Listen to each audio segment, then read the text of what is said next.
नमस्कार दोस्तों, आज हम बहुत समसामयिक मुद्दे पर सुभाष की बात करने जा रहे हैं। दरअसल इस समय हमारे देश में आवारा भीड़ के खतरे बढ़ते जा रहे हैं। जो आवारा भीड़ है, इसके हाथ में धर्म की ध्वजा है और ये धर्म और संस्कृति की रक्षा के नाम पर निकल पड़ी है और ये भीड़ बहुत ही आक्रामक है। यदि समय रहते हमने इस भीड़ को नियंत्रित नहीं किया तो पता नहीं आने वाले समय में यह भीड़ लाल किले से लेकर संसद तक चढ़ाई करके अपने ही सिपल सालारों के लिए कहीं भस्मासुर ना बन जाए।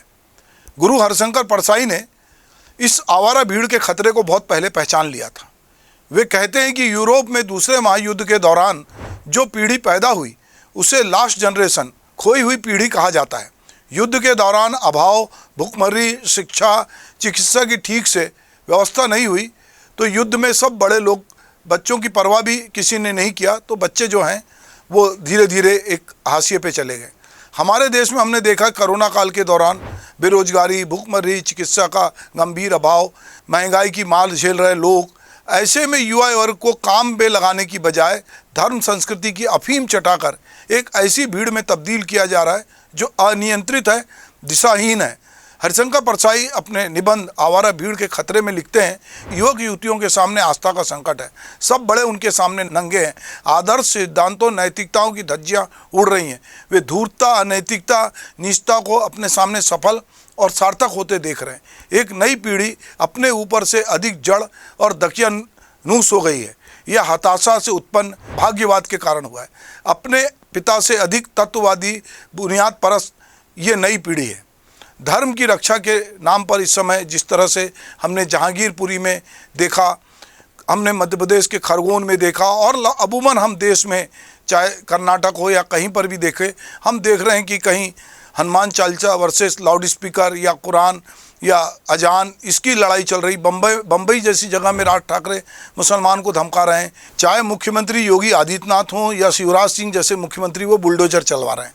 धार्मिक संस्थाएं जुलूस, लाउड स्पीकर को लेकर पूर्व में जारी सारे निर्देश, कानून, नियम ताक पर हैं। जिसको जहां मौका मिल रहा है वहां तनाव बढ़ाने में लगा हुआ है। यह भीड़ लोगों के खान पान, रहन सहन, पूजा पद्धति को लेकर भी मारपीट पे आमादा है। सुप्रसिद्ध विचारक, चिंतक सुधीर चंद्र अपनी किताब हिंदुत्व और हिंदुस्तान में लिखते हैं कि देश में सांप्रदायिकता का खतरा सिर्फ जानी पहचानी सांप्रदायिक राजनीतिक पार्टियों या संकीर्ण धार्मिक सांस्कृतिक दलों से नहीं है। प्रत्यक्ष और परोक्ष तरीके से हमारे तथाकथित राष्ट्रीय एवं धर्मनिरपेक्ष दल भी सांप्रदायिकता से परे नहीं है। वो इसमें जम्मू कश्मीर में हिंदुओं की जो राजनीति इंदिरा गांधी के समय खेली गई थी उसके बारे में भी बात करते हैं।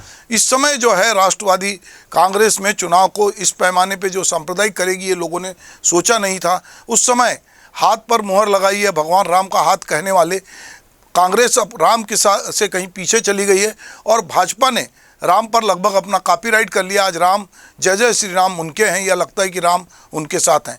कोई आश्चर्य नहीं कि अगले लोकसभा चुनाव में देश के प्रधानमंत्री नरेंद्र मोदी कहें कि जिस तरह उन्हें पिछले लोकसभा चुनाव में मां गंगा ने बनारस बुलाया था, इस बार उन्हें भगवान राम अयोध्या बुलाएं। राम के बुलावे को भला कौन टाल सकता है। अयोध्या में बन रहा भव्य मंदिर और पर्यटक स्थल चुनाव से पहले सज धज के तैयार हो जाएगा तो निश्चित रूप से राम की अगवानी करने के लिए वहाँ पर नरेंद्र मोदी जी हों तो हमें कोई आश्चर्य नहीं करना चाहिए। भाजपा को आज से लगभग 3 दशक पहले ये लग गया था कि वह कितनी भी कोशिश कर ले वो मुस्लिम वोट नहीं जुटा सकती। फिर उन्होंने इसी कमी को अपनी ताकत बनाया और पूरी तरह हिंदू वोट पर पार्टी को केंद्रित किया। कांग्रेस और भाजपा में बटे हिंदू वोट को अपनी ओर खींचने के लिए कट्टर हिंदूवाद को अपना हथियार बनाया। कांग्रेस, भाजपा और सपा के पास मुस्लिम प्रेम एक कमजोरी की तरह रहा। भाजपा इस कमजोरी से बाहर आ चुकी है। भाजपा ने पूरी तरह मुस्लिम मोह को छोड़ दिया है। दूसरी पार्टियों की मुस्लिम धर्मनिरपेक्षता को हिंदुओं की उपेक्षा के तौर पर प्रचारित किया गया और कहीं ना कहीं ये भावना जो है मुस्लिमों के प्रति एक घृणा में तब्दील हुई है और इस घृणा से जो धार्मिक उन्माद पैदा हुआ, उससे जो कथित रूप से जो एक फार्मूला निकल के आया सफलता का, वो कहीं ना कहीं भाजपा को अपने अनुकूल रखता है। भाजपा इस उन्माद को बनाए रखना चाहती है।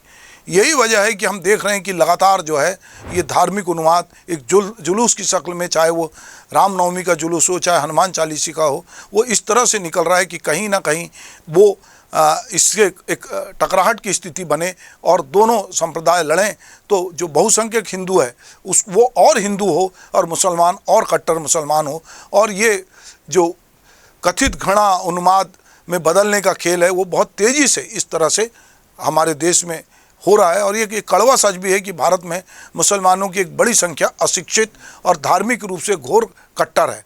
मुसलमानों में भी धार्मिक उन्माद को हिंदुओं के प्रति घृणा की तरह बदलने का काम वहाँ के कट्टर मुल्ला मौलवियों ने अपनी सत्ता को बचाए रखने और बनाए रखने के लिए किया है। मदरसों और मस्जिदों में दी जा रही शिक्षा मुस्लिम बच्चों के भीतर जीवन के प्रति कोमलता खत्म कर रही है और सांप्रदायिक घृणा और गैर जरूरी ढंग से उन्हें क्रूर बना रही है। तो ये भी कहीं ना कहीं इसमें जो लोग हैं वो समझना पड़ेगा कि अगर सांप्रदायिक सद्भाव की सारी कोशिशें लगभग एक तरफा होने लगेगी तो कहीं ना कहीं इससे लोगों के मन में ये बात आता है कि जैसे जो कांग्रेस के साथ लोग कहते हैं कि कांग्रेस मुस्लिमों की पक्षधर है, तो अगर हमने देखा कि खरगोन हो, करौली हो, दिल्ली हो, राजस्थान हो या देश के अन्य भागों में हाल ही में होने वाले सांप्रदायिक दंगे इसका परिणाम है। खरगोन में हिंदू संगठनों की मांग की कि दंगाई मुसलमानों को चिन्हित कर लिया जाए और उनके मकान तोड़ दिए जाए, और इसको हिंदू अभिमान की तरह, न्याय की तरह हिंदुओं को लगने लगा और सरकार ने उस पर बुलडोजर चलाने में कोई कोताही नहीं की। इससे हिंदुओं को बड़ी खुशी मिली। भाजपा के हाथ एक सफलता का सूत्र लग गया कि इन दंगों में कहा गया कि सत्ता इसको अपनी 2024 की भविष्य की सफलता के रूप में देख रही है। वो जानती है कि अगर हम बहुसंख्यक हिंदू यदि हमारी इस कार्य से खुश होते हैं तो निश्चित रूप से वो हमारे लिए वो कार्य महत्वपूर्ण है।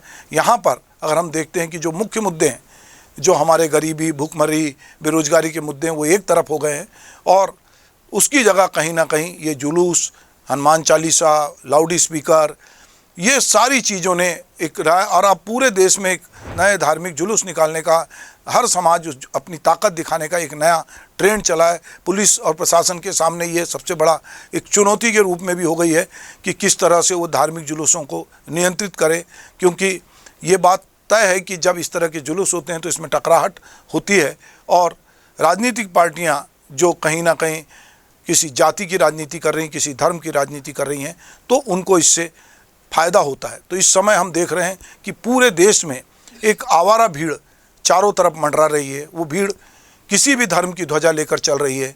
जहाँ पर जो बहुसंख्यक है वो अल्पसंख्यक को या जो कम है संख्या में उसको दबाने की कोशिश कर रहा है या उस पर हमला कर रहा है। सबसे ख़राब बात यह है कि जिस शासन को संविधान के तहत काम करना चाहिए, जिसको जाति धर्म से अलग हटकर काम करना चाहिए, वो भी बहुत बायस तरीके से काम कर रहा है। इस भीड़ के हौसले इस वजह से भी बढ़े हुए हैं। अगर समय रहते हम नहीं चेते और हमको लगा कि ये भीड़ हमको वोट में तब्दील कर रही, तो हो सकता है कि 2-4 बार कोई पार्टी जीत जाए, पर जब ये भीड़ अनियंत्रित होगी तो निश्चित रूप से ये भीड़ भस्मासुर में तब्दील होगी और ये अपने ही बनाए हुए लोगों को नष्ट करेगी।